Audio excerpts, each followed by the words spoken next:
This is the professional Nathan Cruz, and you are listening to the Gimme a Whole Yeah podcast.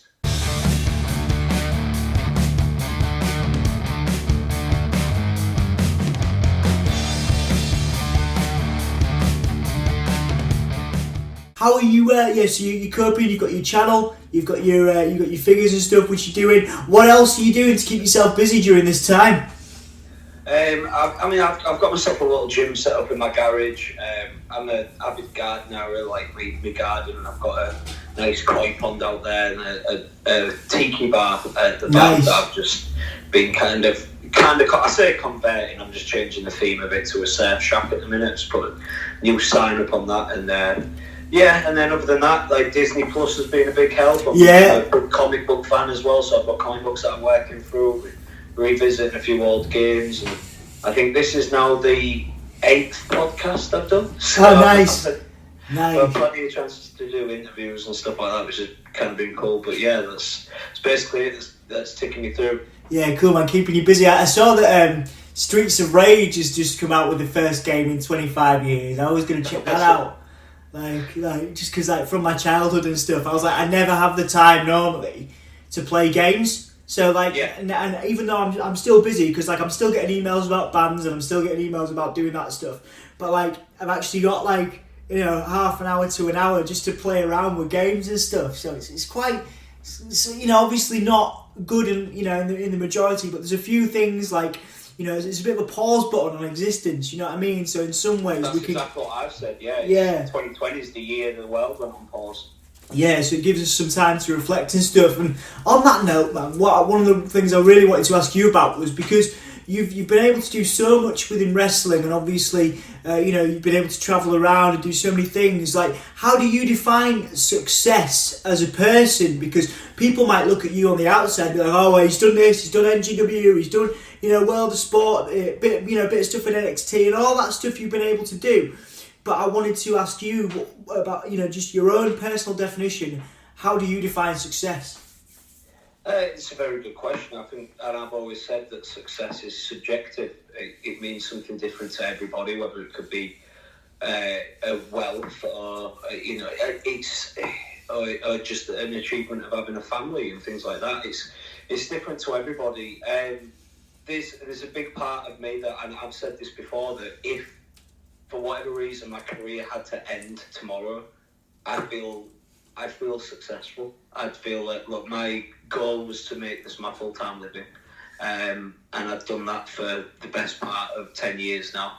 And my other goals was to wrestle for the WWE, which fair enough I didn't when I got offered. Obviously, there's the story of me getting off my contract and what happened there, but the fact of the matter is that I have wrestled for them on a number of occasions, in big arena as well, for the Liverpool Echo Arena once.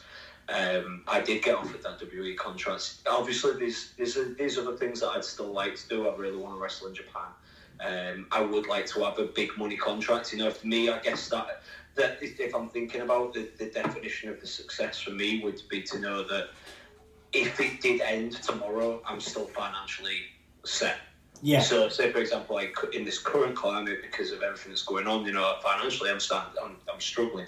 I did have some money set aside, but right now, that's starting to, that debt drips away. Yeah.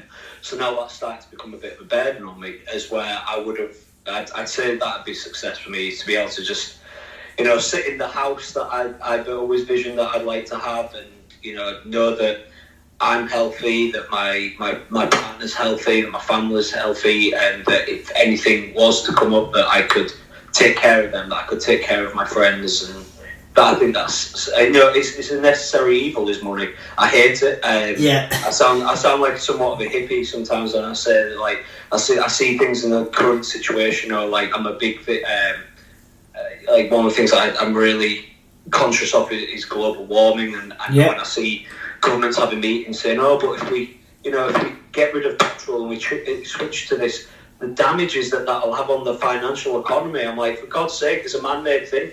If we wiped out you're giving it something power to something that we created. It's not real.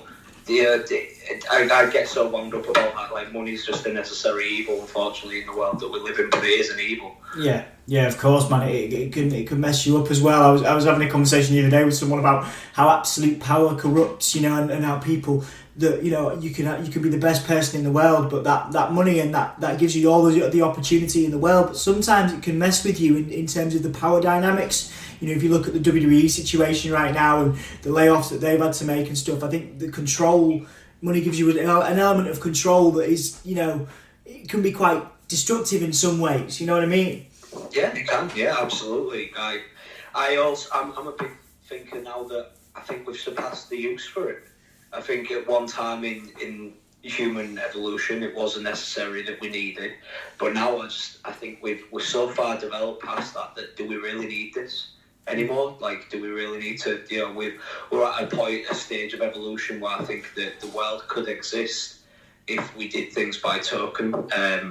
It's a completely different subject that I could go into and talk about forever. But money is an awful evil. But unfortunately, it's something that we all need. And so whilst we need it, I'm about trying to make as much of it as I possibly can, so I don't have to worry about it. Absolutely, man. Absolutely. I think it's important to do that as well. It's a real world thing and a real world problem. In terms of, obviously not just your success, but the success of, places you've been instrumental in supporting, like NGW, and obviously you've trained a number of people as well in the local scene. How important is it for you at this stage in your career, having done what you've done, to sort of, and obviously you can't necessarily do it now, but how important is it to kind of pass your knowledge down and your thought processes on everything, from the wrestling business to the mechanics of in-ring competition down to the next generation of performers? I see it as essential. I was very fortunate that at 19 I got taken on by All Star Wrestling, Brian Dixon, which is like the longest running, busiest wrestling promotion in the United Kingdom. Before this started, he was doing his 50th year and a tour, which says a lot about Brian Dixon and his success. But what I had access to there was people who had been around professional wrestling for a number of years and even decades. People like Robbie Brookside, James Mason, Frankie Stallone, Rampage Brown, Robbie Dynamite, Dean Allmark, Mikey Whipple. Like, I could go on forever. I'd have people coming in from overseas, and I had access to all this life experience and wrestling knowledge, and whether it was good, bad, or whatever, it helped me. It helped me so much, and I know I'll hold my hands up straight away and say I know I've made mistakes in my wrestling career. I know I've made mistakes in my life. Everybody does. Who hasn't, mate? For me to be then have that opportunity to take a Reese Rogan or take a Lucas Steele and say, okay, yeah, right, and point them in the right direction. If I understand your frustration at this point in the moment, but your hands are tied, you've got to have to bite the bullet in this. Do you know what I mean? Like, it can. I think it's if I can help them go further than even I have, and I look at someone like Lucas, example, who's gifted genetically to look the part. He's 6'4", 240 pounds. He looks like a superstar, and he should in every right make the most money out of anybody I've come across in the United Kingdom, just on his look alone and his work ethic. So if I can help point him in the right direction that he's going to be able to do that, then that's awesome. Yeah, man, absolutely, and that's fantastic. And the other cool thing about your journey again is the diversity of it. You have been all over the place, and I wanted to ask you about what you've learned about yourself through when you started out when you were 19. To when you've gone through the mechanics of the world of sport, you've understood the back end of the WWE and how that works. What have you learned through your career about yourself and how you deal with things, like you say, going for that contract and making that decision in the WWE ring, and then obviously getting opportunities like World of Sport, but also supporting NGW. You've made a lot of good decisions and a lot of very interesting decisions. So how have you sort of changed and developed, and what have you learned about yourself through your career? I feel like I never stop learning. More recently, I've definitely I've been in a better mindset to be able to control my emotions more. Quite often I'd let my emotions get the better of me, and that's not good business sense. And I've been able to really, find that and mature. But just, I mean, like I say, ever since being 19 and be surrounded by these, these are blokes in their 40s, some of them, and they've lived these amazing lives, and they've got all these amazing stories. And I think the best takeaway that I've got from it is to just live every day like it's your last. I'm fortunate that this was my dream career, and I've been able to do it. And but taking that approach that I've had to a professional life and applying that to every aspect of my life, like it should. You're here for such a short time, and it does go fast, and it gets faster as you get older. And like everybody tells you that when when you're 20 and you have your 21st birthday, and everyone's like, "Oh, that's it. From this point on, everything speeds up," and you kind of think, "Oh yeah, sure." You're invincible. You're full of piss and vinegar at that age. Yeah. And then the next thing you know, like I'm closing 30. I'm 30 in September, and I'm like, "Where's that time gone?" Yeah. And then I'm sat here in this house that I. Now, at home with my fiance, and I'm like, I'm a homeowner now. Like, I've got all this real life stuff going on, and it goes by so fast that, never do anything that's, if you're unhappy, address that situation, do something about it. You can't afford to be living in misery, and whether it's a professional or personal thing, just, make sure that your life's just what you want it to be. You're in charge of your own destiny. And don't let anybody tell you any different. If you don't want to be the guy punching into a 9 to 5 and coming home and complaining about a job that they don't like, then don't be that person. And try and shift your life in the direction that you want it to be, because that might be for some people, but it's not for everybody. And I knew early on it wasn't for me. I didn't want to be at the mercy of an employer being sat in an office with a calendar on my wall where I'm just putting in X's to get to the weekend and putting in X's to get to a 2-week holiday. That's, it's just not for me at all. I can't stand that type of living. And that's not knocking anybody who does enjoy that type of life. Like, some people like that, that regimen. It's just not for me, never has been. So yeah, just be in charge of your own destiny. I think that's the best thing that I've learned about myself, is that I'm very much I'm a driven individual, and that can sometimes be a detriment, but I've learned to control that in my later 20s and calm down and approach things in a much more professional manner.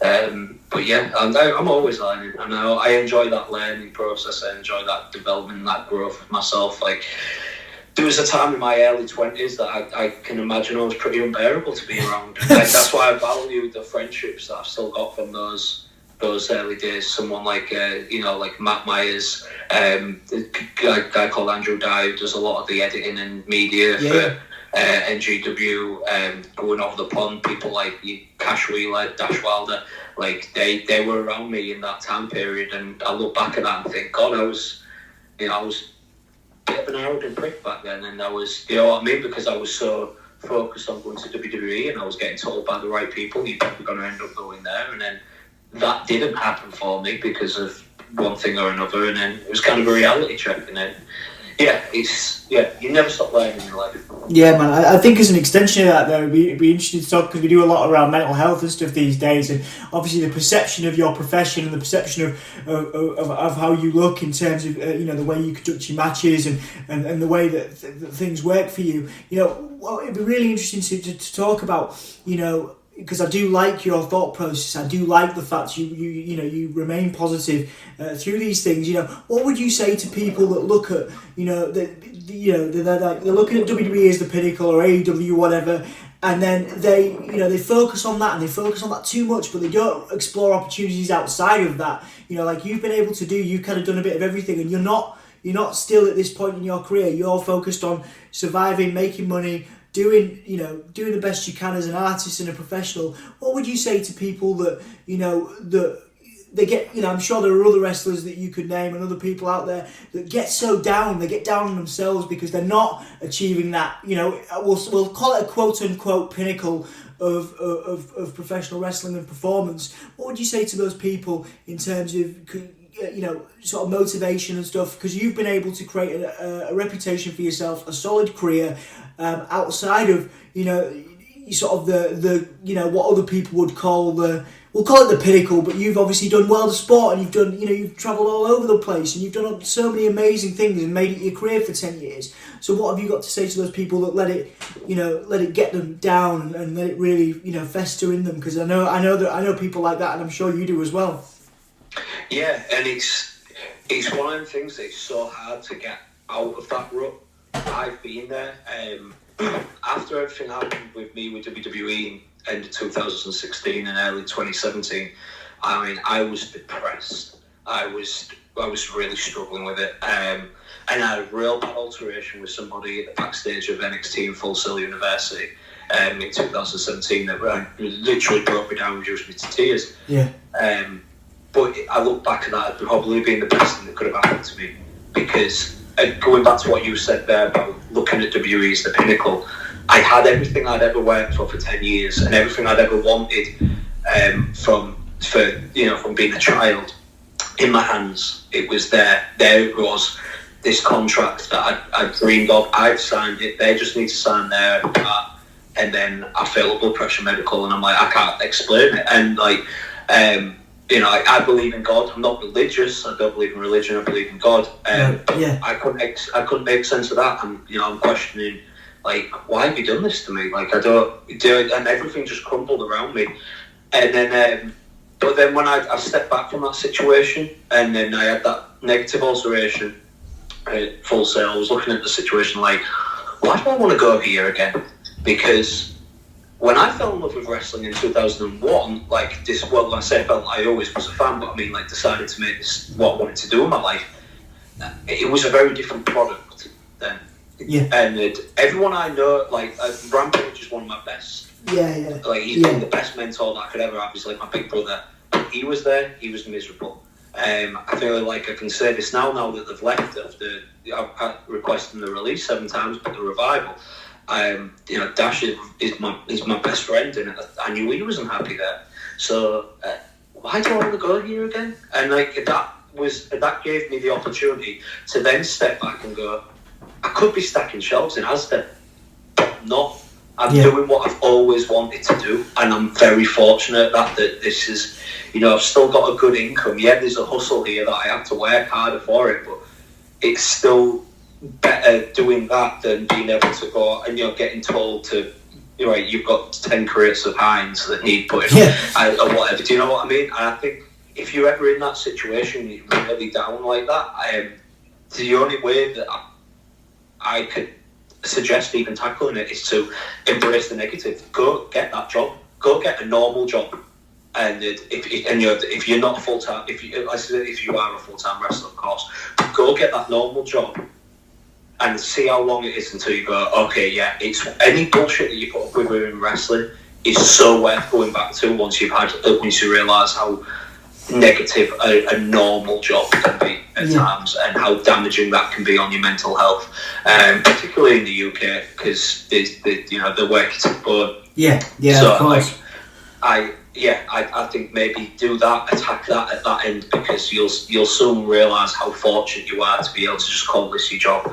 It's very few people can, and if you're at the point where you're still trying to get to that full-time position and you're not quite there, then just and I have been there as well. I remember a point in my life when I was 18 and I left college and I had to get a job at a call centre, but that just back then I took that as an energy to just like, I'm going to have to attack this at every front, and I committed every time that every minute of my life that I could was committed to pro wrestling, whether it be my diet, whether it be, I purposely wasn't getting into a relationship at that age because 1, it was too young, and 2, I didn't want any distractions from this. I didn't want anything to drive me away from it.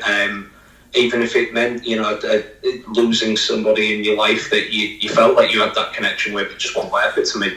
Like, wrestling was here before this person, it'll be here after this person. So I just had to push on with it and make those sacrifices. And, thankfully for me, it worked out. That's the only thing I can advise. Just, you don't ever want to look back and say, oh, but what if? What if I didn't have this distraction?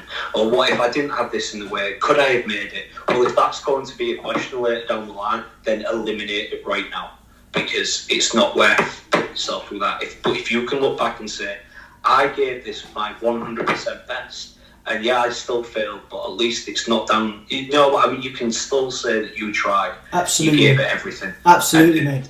That is the best thing that you can do, because you can at least say, I invested into myself. If your workout tells you to do 12 reps and you only do 11, don't be surprised when somebody else goes above you.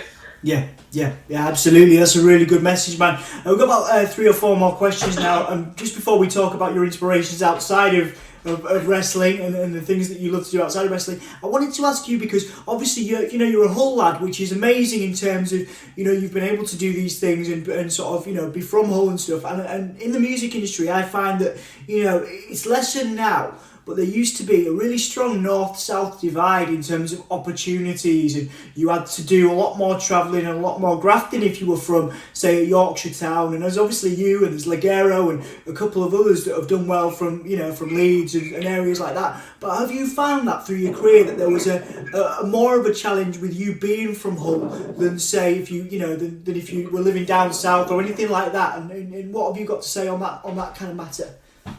Yeah, someone actually asked me this, and it was an interview for Wrestle Talk, and I agree as well. Like there always has been a north-south divide in that regard. I feel like it's easy to get eyes on you down south. There seems to be more of that buzz for that. I don't know, like an alternative form of entertainment. I don't know what it is or why it exists. Personally, I don't like. Not all of the South, but I hate London. Yeah.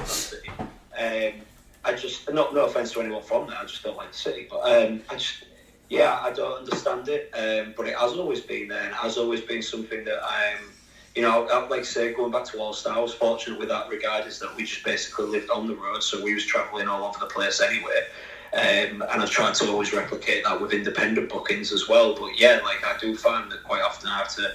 Yeah, I mean, there's been some booms up north, don't get me wrong, like 1PW back in the day. Yeah, of course, yeah. And I'd even, I'd say NGW to an extent. As Absolutely. A great boom period at one point at least. Where I remember Glenn Joseph, who promotes Progress, and now works for NXT UK as a writer. He once travelled all the way to Hull to watch an NGW show. Because he hates so much about it. So I do think but we just have to work harder for it, I think, to get that. Because I don't know, I think maybe the North has a negative stigma in the country. It's just, I don't understand it. I think it's better up here. Houses are cheaper. Yeah. It's got some beautiful countryside. I find people are genuinely more polite and got more time for you up here, but I don't know, there's always more opportunity down south, and it just seems to be that way in any form of entertainment. Yeah. Well, hopefully, like I say, it's sort of the trend is booking. I know there's PCW were doing some great work, and obviously NGW as well, bringing the attention to, because I know that NGW have a lot of international stars come over, which is amazing. It's quite funny. I remember having an interview. I did a phone interview with Ric Flair, and like he couldn't understand where I was from. And because I used to work in America as well, and people don't. If you say you're from Hull, because there's a Hull, I was working in Boston, so there's a Hull in Massachusetts, but they would never understand. You would have to say Manchester. You would have to say the closest place that you could relate to was Manchester. I don't know if you've got any stories about that, like working in America or wherever, where people are just like, "Where are you from again?" Because people know Manchester and they know London, but they have no idea where Hull is. Yeah, and one of the things and then I get this quite a lot in the States that drives me mad is, oh, he's from London. Yeah. I'm not from London. Yeah. Let's come here. And they're like, oh, is it? So, like, and then I'll tell them, oh, no, I'm from, like, Hull, which is in the region of Yorkshire, East Yorkshire. And they're like, is that anywhere near London? God's sakes, no. Like, it's, like, I know we're a very small island, but it's still a big divide here. Yeah, man. So yeah, I do get that, and then I often get that like even though we both speak English, they sometimes don't understand what I'm saying because my northern accent can be so heavy at times. Yeah. But I mean, that's just one of them things. Yeah. I always call it a USP whenever I'm doing work for Soundsphere or interviews or whatever. I'm always like, it's a USP because people are like, oh, you're from Yorkshire, that's cool. And you hear little stories from people, which is pretty great. But yeah, anyway, man, let's talk about your loves outside of wrestling. Obviously, we'll start on your because you've obviously got your own YouTube channel, which is fantastic, promoting your figures and stuff, which looks amazing. But give us a few other things as well, like obviously before you go into your channel, maybe movies you watch, games you play, things that you love that give you motivation. People it could be as well. Obviously, you mentioned your partner. What motivates you outside of wrestling? In the main, and then obviously we'll talk a bit about your channel as well. I mean, my garden. I love my garden. Growing up, my uncle lived with my grandma, and he made this incredible garden with this beautiful koi pond, waterfall, and it just inspired me that I knew one day that as soon as I'd get my own house, I was going to put in a pond, and I was going to make this amazing, beautiful area for us to just enjoy. And so when we got this house, it was one of the first things that I did was put in the pond and got a deck on there, and I made a little tiki bar, and I can escape the world from that. On a hot day, I'm out there next to that waterfall, looking at the koi swimming around, listening to like Hawaiian steel drum music, and nice. I just shut my eyes. I may as well not be in the UK. I could be anywhere in the world. It's, it just feels incredible, and it's so therapeutic. And when I am, spending time at home, it's a great thing for me to be able to do. It's a great thing for me to be able to throw parties in the summer, have barbecue parties, and have all friends around and stuff like that. And I think that's one thing that I'm finding difficult about isolation now, is that I'm missing my friends and family. I miss that social interaction. I've always said that friends are like family you get to choose. And because they can be, I don't have any siblings, so a lot of the people I consider my best friends are like brothers to me. And to not be able to go see them, like I was supposed to be going back to the States to spend time with Dash and John Schuyler, and I've got a good friend called Joe who literally he was going to be coming around to my house for his birthday. We had like a nice bottle of bourbon that I'd gone for him, was going to sit around the fire pit. And then lockdown happened literally 2 days before. So, I miss that. That's what motivates me, is just, being able to spoil my friends and my family and spend time with them. And, we've all got interesting lives. And I look at those type of people, they motivate me to be a better person. And talk about my partner, I think she's the kindest person I know.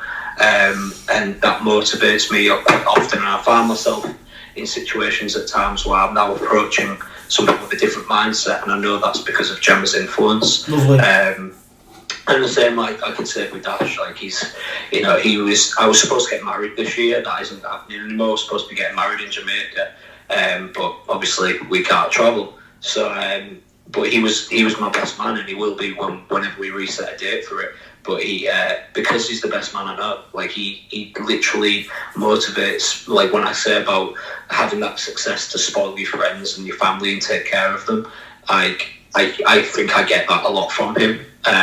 Just being when I'm at home, being able to stay in contact with those guys, whether it be FaceTime, Zoom meetings, or just a text message and stuff like that in a group chat, just being able to catch up. It's those type of things that kind of keep me motivated. Fighters.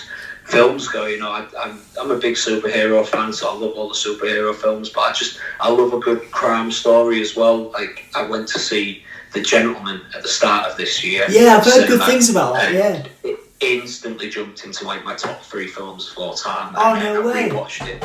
Yeah, I rewatched it the other night. It's just come out on Amazon Prime. Yeah. It's fantastic. I'm going to watch it. I'll watch it now. Thanks for that, man. Yeah. Cool. Yeah.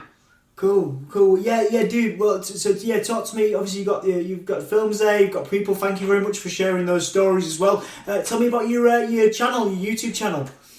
Yeah, so I mean, I have one that I kind of have wrestling stuff on, but I'm not really trying to get that monetized or anything. That's just kind of there to have my footage out there for people to find.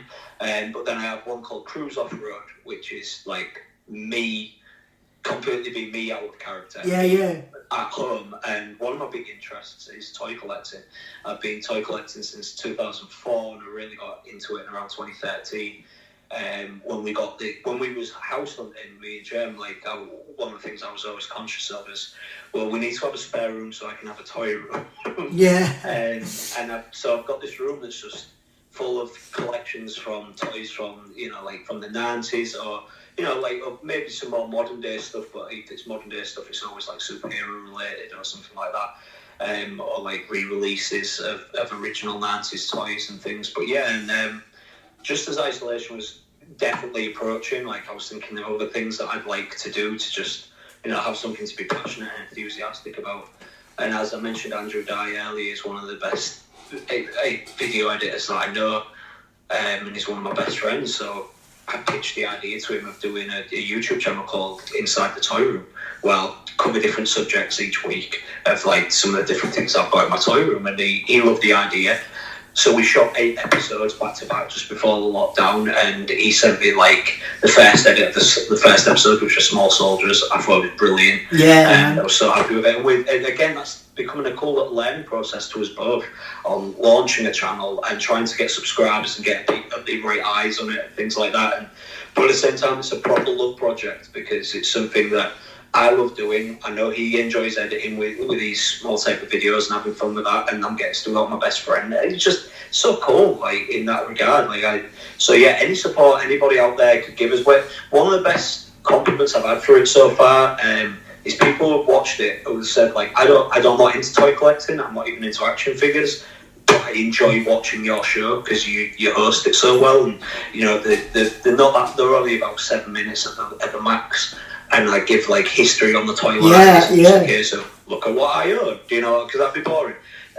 So I'm really enjoying doing it. So yeah, please check that out. Subscribe to the channel and hit the little bell so you're notified when we upload a new video. And yeah, just give it a thumbs up, comment on a video. I don't know, share it out on social media. Just any help anybody can give with that, I'd greatly appreciate. But yeah, I'm loving doing that at the moment. Like that's kind of keeping me sane throughout lockdown.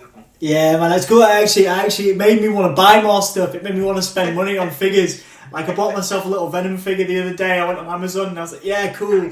So yeah, was it the original Toy Biz one? Yeah, man. I'm going to be spending serious money on it. But like, it did inspire me. I love stuff like that, man. Like watching you talk about it, I was like, I got it. Do you know what I mean? Like again, I was looking at old Spider-Man stuff because I grew up on that, just like yourself. I grew up on those cartoons and like the X-Men cartoons and stuff. The classic ones, which are on Disney. They're on Disney Plus now, aren't they? Yeah. Going back and like listening to that theme, I was just like transported back. So I've spent serious money, and you've helped me spend serious money on toys, man. So I appreciate that because it's I think it's important to spend time on stuff you love. So it's great to see you doing that, and it's great to promote that channel for you.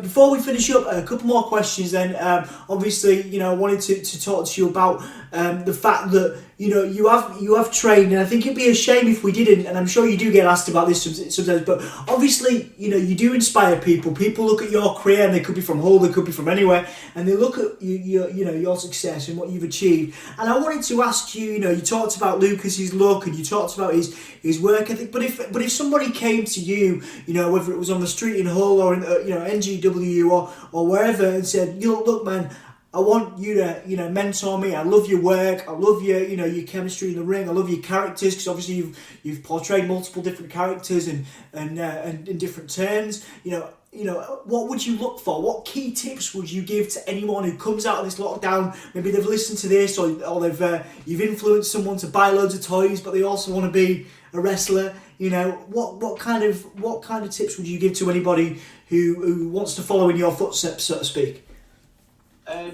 Just be prepared to really commit to this. And I think that was the thing with Lucas.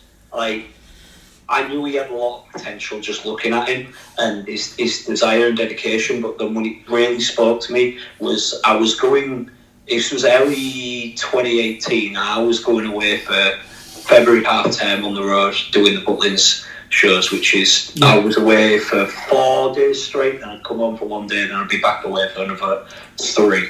And he asked to come along with me for those 4 days, just to watch, just to help set up, just to be around the boys while we was putting the matches together, just to potentially get in the ring before the show so that Alex may see him. And it reminded me so much of myself. Like, I used to jump on a coach and go to Leeds and jump in a car with Ligero for the same reason back in like 2008. So as soon as I see that dedication in somebody, and I can see, I've been a trainer for as long as I've been now with the NGW Academy, and being around that system, whether I was, because I used to be the assistant trainer there, when Ligero was the head trainer, you see. So then I've been able to, where I can see people who truly want to make something of this and are going to, like, commit to it and listen to what advice we give them. And that's all I'm really looking for, really, is just training is 2 to 3 hours in a week. And the amount of time that you go away from there, you should be thinking about this all the time. Like, as I said earlier about me at 18, 19, like, that's all I did. So my diet was all towards wrestling. My time in the gym was all towards wrestling. Everything I watched at home was either wrestling related, or it was a film where I think I could draw inspiration from that character. Or I was doing acting at college because I wanted to help my wrestling career. Like, there was everything about that, committed 110% to it. And still to this day, it's still something that I'll still commit to, because I love it as well. Like, it's easier when I love it, right? Yeah, of course. Just really, you've got to, if you want to be a success in this, you have to commit to it. Like, and just be prepared for that, because it will take up a lot of your time, and it should do. If you anything that you're serious about succeeding, you need to dive in and really commit to it. And that'd be my advice to anybody who just wants to be successful in life, and whatever your approach is, whatever your goal is, get a goal, get a plan, and get up off your ass. Like, do it. Like, and just leave no excuses for it. Just absolutely dedicate to it. So if you're wanting to come out of lockdown and thinking, right, pro wrestling is something that I want to dive into, then in the meantime, like, okay, let's look at what home workouts I can do that are going to improve my cardiovascular performance, because I might have to wrestle for 15-20 minutes. Let's go. I need to be in shape. What changes can I make to my diet? Well, things like that you can, what can I start cutting promos at home, just to kind of play around with that and get ideas for it. Start doing those things on a daily basis. All these changes that should be made, because that's the approach you should take to being a professional athlete. Absolutely, man, absolutely. And I think it's just a quick extension of that. I think a lot of people obviously ask those kind of questions, which is great. But in terms of mistakes, and obviously you can share as much as you wish or not about mistakes you've made. But also, what do you not want to see from someone? Because obviously, there's a lot of motivation in these interviews, and I'm really glad that you because that's some really, really great advice. But people often gloss over, the negatives and stuff, in terms of what have you seen people do that you don't want to see from someone? What should people, learn from, in terms of other mistakes that other people have made? Maybe it's something you've seen from somebody, without naming any names, of course, or something that you've done, in your past. What would you not want to see from someone who wants to reach that level that you're at? One of the common mistakes that I see is entitlement, of feeling because they paid their money to train that they should be, I should be on shows. I've been training for 2 years now. Like, sorry, like, you just didn't pick it up as fast as somebody else. Yeah. That's not to say I want you to quit. Like, if you can persevere, a great example of that is Reese from Reese and Rogan. Nice. When he first started training with me, like, I got him to go in the ring, try and cut a promo. He just froze on the spot, got out of the ring, couldn't do it.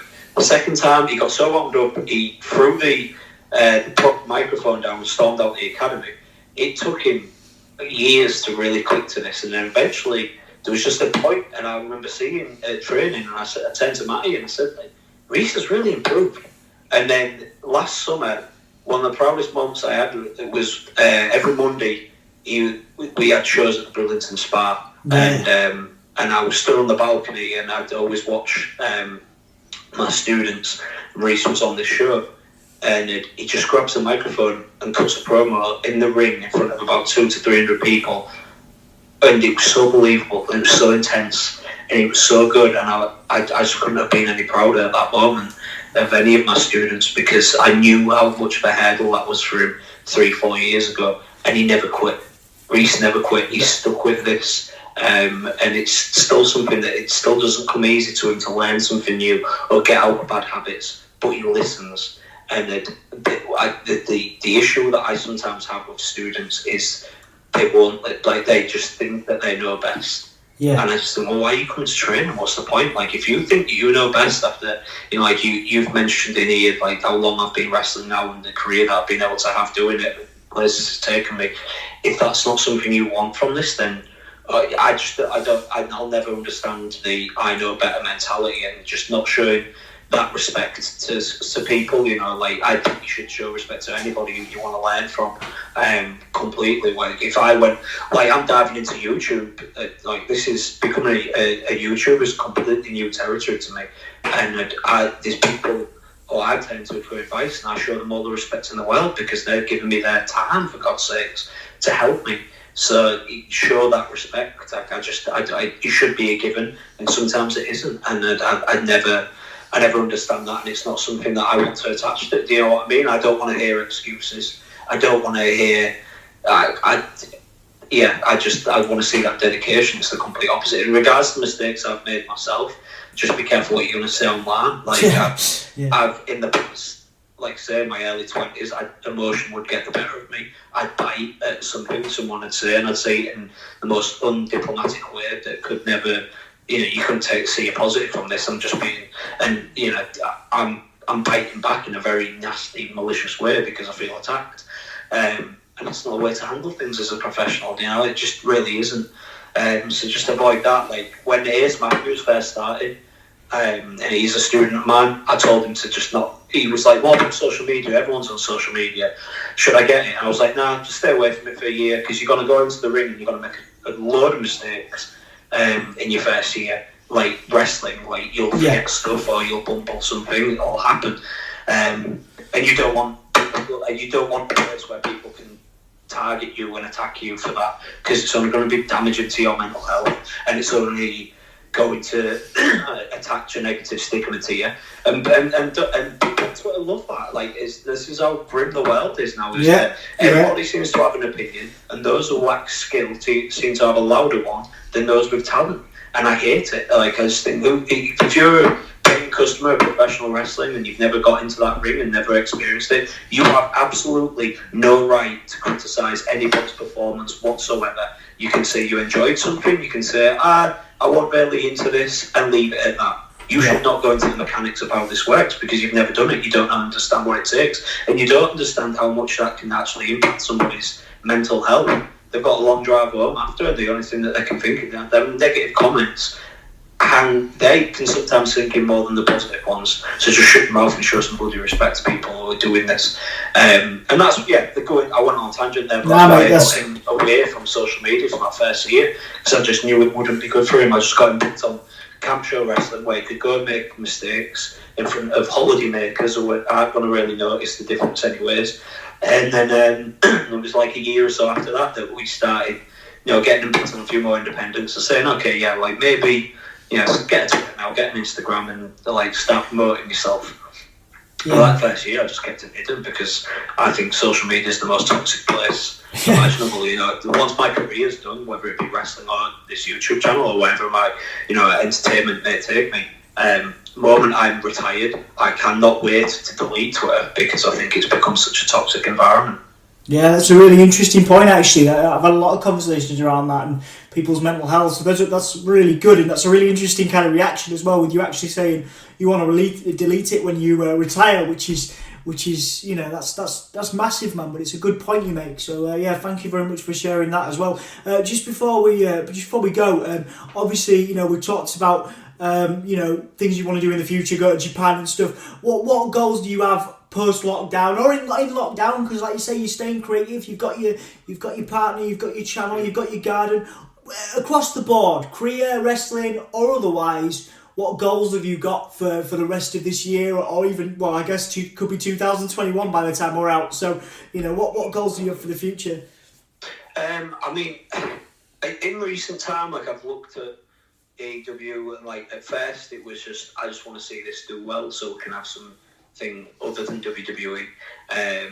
But I've also looked at the rise of something like an ROH or an NWA, and I think, God, there's so many options out there now. This is so good. And so, to secure something with one of those would be huge to me. I think my primary ambition at the moment would be AEW, just because I've got friends there in Kip and Gimme, people like that, who I know that at least I'll be going to a working environment where I know people as well. So, moving to the States would be a big, switch for me. So to have people around me that I know that make me feel more comfortable. Plus, I look at AEW and I just this sounds so ridiculous, but I almost think of, like, was this promotion made to just appease me? Because if I was to work there, there's so many people that have heavily influenced my career. Like, from Chris Jericho, probably my biggest influence, Dean Malenko, Arn Anderson, Tully's there, Dustin Rhodes, who I think I credit as one of the best promo guys in the history of pro wrestling. Incredible, yeah. And you look at the commentary, you've got Jim, which pro wrestler who grew up in the 90s doesn't want to have Jim Ross, the best commentator, one of the best commentators from the WWF, and Tony Schiavone, one of the best commentators from the WCW. Those two guys calling your matches. I mean, good God, it is a recipe for a dream to come true. So that's like a big ambition of mine, is to get out there. And like my past trip to the United States, I visited Asheville, North Carolina, which is where Dash is originally from, and he wanted me to see it, so we went there, and I just fell in love with the place, man. It's one of the most breathtaking areas of the world I've ever been fortunate enough to visit, and I made up my mind that I've got to get here. Like, I just got to move here, like, and I think this is where I'm destined to end up, and I want to be there. And on the subject of Dash, like, he's got his release now. I mentioned he's my best friend, and the last time we wrestled was August 2013. You can actually find that match on my other YouTube channel. Yeah. You can just you can see it online. But that was 7 years ago since we last wrestled. He's now a free agent. So the potential that it could be myself and Rampage, who was my best mentor, and like I said, he's like a big brother to me, as a tag team against Revival at some point. My best friend, and I've got to know Scott through Dash, and know how I just respect their work so much, and I just think that's a dream match. So I think, in regards to professional wrestling, those are my ambitions, man. I just want to I need that match. I need that match to happen.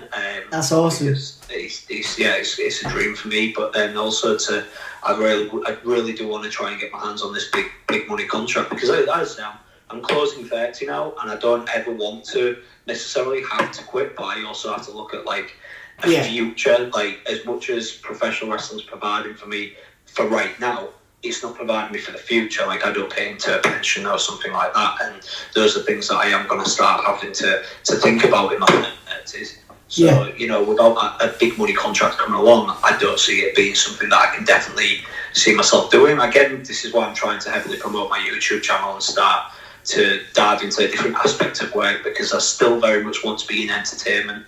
I love being an entertainer. It's what I've always enjoyed doing. So if I can find other forms of income to provide for my future, then that's, I guess that'd be my career. My other goal, aside from wrestling, is to, look out for the future for me and Gemma. And, I don't ever see myself becoming a father, because I just, there's too much stuff that I want to do that I don't want to have that responsibility. But if that ever did happen, like, I want to know that they're going to be okay, and they're going to, they'll become my primary, like, thing that I want to take care of. So, I need to think about that. Yeah. So and I've got ambitions to, get a bigger house and things like that. Ambitions that everybody has, but it all comes down to work. Mate, honestly, and I wish you all, mate, honestly, I'm so excited for you. I think it's a good time for you, and obviously it's great to hear about your friendships and stuff, and your goals and aspirations, man. Thank you so much for your time today. I look forward to catching up with you when this is all over, for sure. No, thanks for having me on, Dan. It's been a really interesting interview as well. I've really enjoyed some of the subjects we've got to touch here. It's really been detached from quite a lot of the other interviews that I've done. Like, I did one last night, and it was a geek out podcast. Nice. We got to talk about Power Rangers and stuff. It was really cool, as well as my wrestling career. And then, I've done other interviews where we've really just delved into my career and where I've gone, is where I feel here we've really touched on some subjects that could help a lot of people. Yeah. Whether it be pro wrestlers, or or just, your average people in life, and I love that. I love that we can. One last story that I'd actually like to share. Please do. It meant so much to me. Was last week I got an inbox on my Facebook fan page by a 15-year-old kid. He's playing rugby at school. Yeah. And he said, I'm a smaller guy and I need to bulk up. Can you help me? Now, when I was 15, I was the same. When I started wrestling, I was like 9 stone, and I was a really skinny kid. It took me a long time to get to the size of one, and I didn't really have that help at 15 years old. It wasn't until I met Rampage, really, that I really started getting the help that I needed. I gave him a workout plan that he can do at home with just a barbell and a set of dumbbells, and I gave him a diet plan, and I just wished him all the best with it. His dad tweeted me a couple of days ago, just saying I just want to say thank you for doing that, because I've never seen my son so motivated and so positive since lockdown began. So thank you so much. And I'm just a wrestler. Being able to, this career has given me that opportunity to be on a platform where people would turn to me for that advice and be able to offer it and help. If in 5 years' time I see this lad playing rugby for in a Super League or something, God, that would be so incredible. And just knowing that I gave him that advice, it's such a positive thing, and those things they're so important, man. They really are. Yeah. So yeah, and like I say, he's not a pro wrestler. He's not. He's seen me wrestle, and he knows my story, and then he's wanted to make a go of rugby, and I've been able to apply some of the life lessons and advice that I've given to something else. I see that's such a big positive, both for him and me.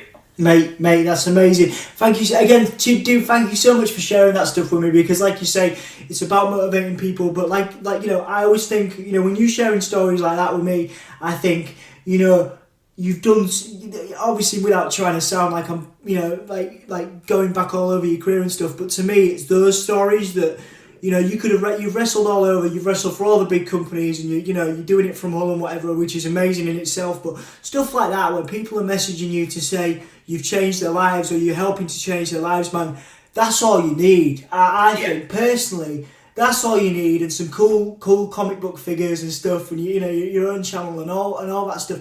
Man, that's life. That is, mate, you're living the dream right now. I can tell you that for nothing. Yeah. You know what I mean? Congratulations on everything, man, and again, thank you so much for your time. Really appreciate it, and we'll see you soon for sure. Thanks for having me on, Dom. I appreciate it, man.